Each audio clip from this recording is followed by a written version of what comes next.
Hi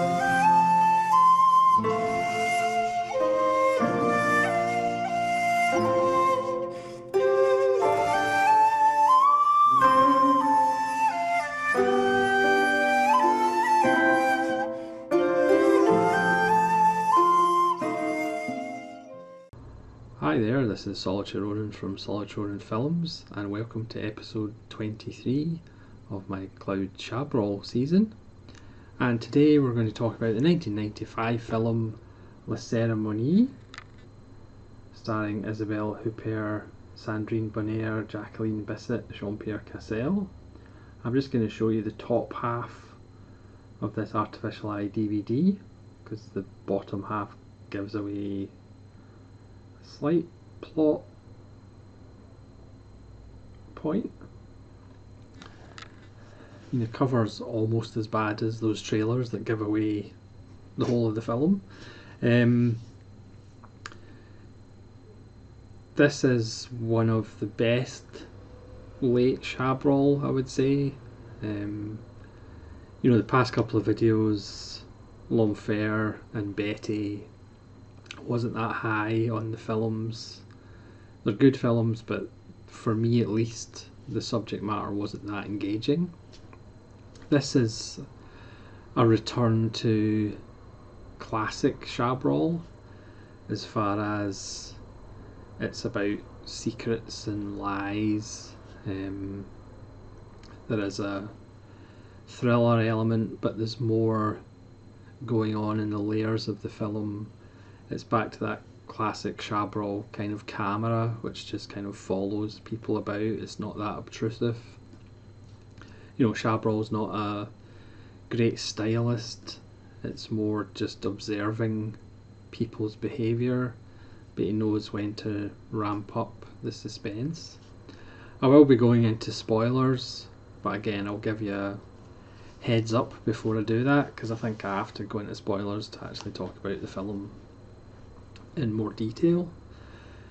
It just seems coincidental that in late Chabrol, if Isabelle Huppert's in it, it's a much better film than the films without her, but I'm sure that's just coincidence. But this is, for me at least, on this series, this is his best film since A Story of Women, which I did a few videos back, also starring Isabelle Huppert. So this was based on a Ruth Rendell novel, A Judgment in Stone. Again, adapted, the script was written by Aurore Chabrol. And it stars Sandrine Bonnaire as Sophie, who is a maid or housekeeper that's taken on by Jacqueline Bissett and Jean-Pierre Cassel to look after their kind of country house that's away from the village. There's rumours about what goes on in the house. The film, everybody almost has a rumour attached to them. It's a film about ambiguity, really, the ambiguity of truth, certain stories about certain characters, whether they're true or not. Everybody has a secret. So Bonnaire, or Sophie, settles in, meets the family. There's a son who is their child together. The daughter was Jean-Pierre Cassel's daughter from a previous marriage. Again, there's a rumour or half-truth about what happened to his first wife that comes out. And they're rich and prosperous. You kind of feel, because they are separate from the village, there's obviously a kind of attitude towards them. And Sophie comes across Isabelle Huppert's character, Jeanne, who is the local postmistress, who again has a history, has a rumour attached to her. She moved to the village from Rennes after something that happened in her past life. They become friends. Their relationship gets kind of more intense and they become closer. Not in a sexual way, just a friendship way, because they identify each other as kind of outcasts, as in not kind of fitting in, not being accepted either within the family or within the village. Jean-Pierre Cazel's character, hates Isabelle Huppert's character because he thinks that she is opening his mail, and again he's acting and his prejudices are about the reports of what happened to Huppert's character in the past. And secrets get out, blackmail's involved, and the film kind of heads towards the inevitable explosive climax, and it has a wonderful little twist at the end. The performances are excellent. Huppert and Bonnaire either both won at Venice for Best Actress or were both nominated at Venice for Best Actress. Bissett's excellent, everybody's excellent in it. Again, it's back to classic Chabrol, and for me, I just found it a lot more engaging than his past 2 or 3 films in this series. I would highly recommend it. Like I said, the past couple, Betty and L'Enfer, and even his adaptation of Madame Bovary, that did have Huppert in it, I just didn't find that engaging, whereas as soon as Sophie's introduced that there's something slightly off with her character and you want to keep watching to find out what it is. You're immediately kind of hooked in and engaged, or at least I was. You can let me know in the comments what you think of the film. And the same with Huppert's character, she's very bright and breezy and fun-loving, but again you do kind of get the sense that maybe that's a front and maybe she's hiding something. It's a wonderfully morally ambiguous film because these two characters, Sophie and Jeanne, who may or may not have done questionable things, you're on their side. But the family, isn't portrayed, as monsters or idiots, so you still kind of like them as well. So there's no kind of black and white in the film, it's all kind of grey areas, and as an audience you have to kind of make up your mind how you feel about the characters, whether you believe Sophie and Jean's story about their past or not. Like I said, it leads to a fairly explosive ending. This was 95, and I do wonder whether Michael Haneke ever saw this before making a certain film in 1997. But I'm just going to leave it there, and I'm just going to go on to talk about the spoilers. But if you haven't seen the film, I would certainly recommend it highly. Like I said, the past couple of films I've discussed in the Chabrol season, I wouldn't recommend. I would recommend you watch them, but I wouldn't recommend you rush out and watch them. But La Ceremonie, I would certainly highly recommend. So I'm just going to go into spoilers now. So again, if you haven't seen the film, best stop the video and come back once you've seen it if you want. And if you have seen the video, then I shall continue. So Obviously, you have the rumour that Isabelle Huppert's character killed her daughter, who was just shy of her 4-year-old birthday. And that's why she's been transferred out into the country, and that's one of the reasons why Jean-Pierre Castle is prejudiced against her. But again, he's maybe a bit shady as a businessman. And then we find out that Sophie, there was an arson that ended up killing her father.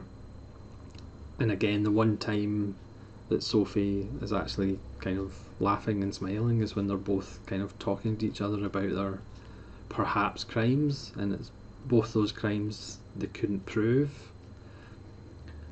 So in Huppert's case, it was kind of just ruled an accident, and then she got released. And again, Sophie's was deemed an accident, they didn't have enough evidence. So again, it's whether, as the events unfold, whether you believe those stories. But again, because they are kind of likeable and nice characters to start with, and during the majority of the film, depending on your viewpoint, you can either think that they were both accidents or whether there was actually something more sinister going on, that Huppert deliberately killed her daughter and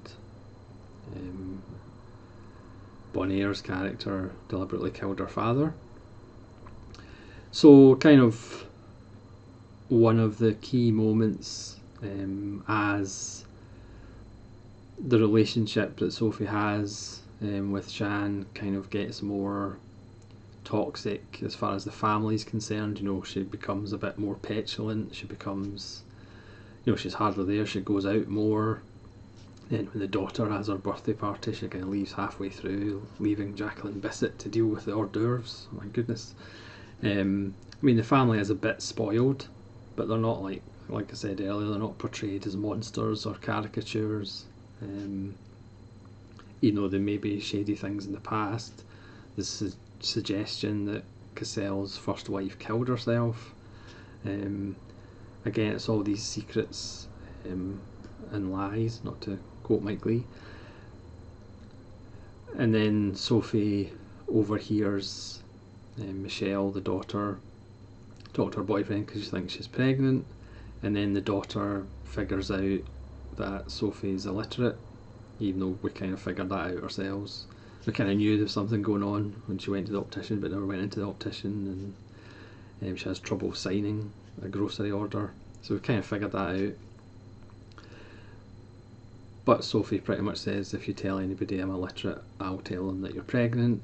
That leads to Sophie being fired, and then the wheels start coming off, and Isabelle Huppert's character is slowly kind of pushing Sophie towards the end result of teaching the family a lesson. You kind of knew something was going to happen at the end, but it's actually quite shocking, the ending, even though when Chabrol shows Huppert play acting with a gun, you kind of get the idea it's going to end badly. Like I hinted at earlier, I don't know whether Hanukkah saw this before Funny Games, because it did. The ending just struck me, maybe because some characters are wearing all white, it just struck me that it's kind of similar to moments in Funny Games. You know, Hanukkah would no doubt deny that he's ever watched any other people's films, but that was interesting. The wonderful twist at the end, which may be a little bit contrived, but obviously is from a mystery novel. The fact that the family is recording the concert on tape, then Huppert steals the tape player, gets in a car accident outside the house, where ironically they're hit by the minister. And again, the woman who may be having an affair with the minister, because again, the whole film is all about rumours and stories and the secrets people may have. And then of course the police are playing the video which has the shooting on tape. And again, Chabrol, who does love nice little abrupt endings, shall we say, sometimes. That's a lovely ending when Sophie's just standing there with the flashing blue lights in her face as the credits roll. It does have a pretty shocking end. The way it's shot is really well done. Again, Chabrol is not a hugely stylistic director. He's not that flashy. Again, it's more just of a gently voyeuristic camera rather than, you know, flashy cuts and anything like that. But it's just beautifully acted. Again, like I say, I've found it a lot more engaging than the past 2 or 3 films I've discussed in this series.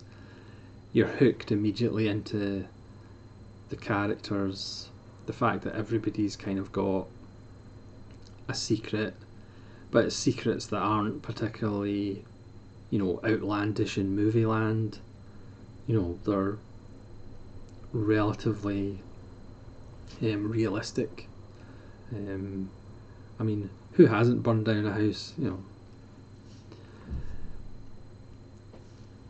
So I would just highly recommend this one. I think it's one of the better late Chabrols. I've still got maybe 8 to go in this series, and there's a few more with Isabelle Huppert, because it's very much like his relationship with Stéphane Adran. Then he had this late period with Huppert, which, like I said, the ones with Huppert are far more interesting to me than the ones without, but again, that's maybe just coincidence. So that's La Ceremonie. Again, please let me know in the comments whether you've seen it before and what you thought of it. I thought it was excellent, and I'm looking forward to the next film, which I believe has Isabelle Huppert in it as well. So thanks very much for watching. Like I say, leave comments below what you think of La Ceremonie, where you would rank it in all-time Chabrol, and hopefully you'll join me again. This is Solitary Ronin from Solitary Ronin Films, saying farewell.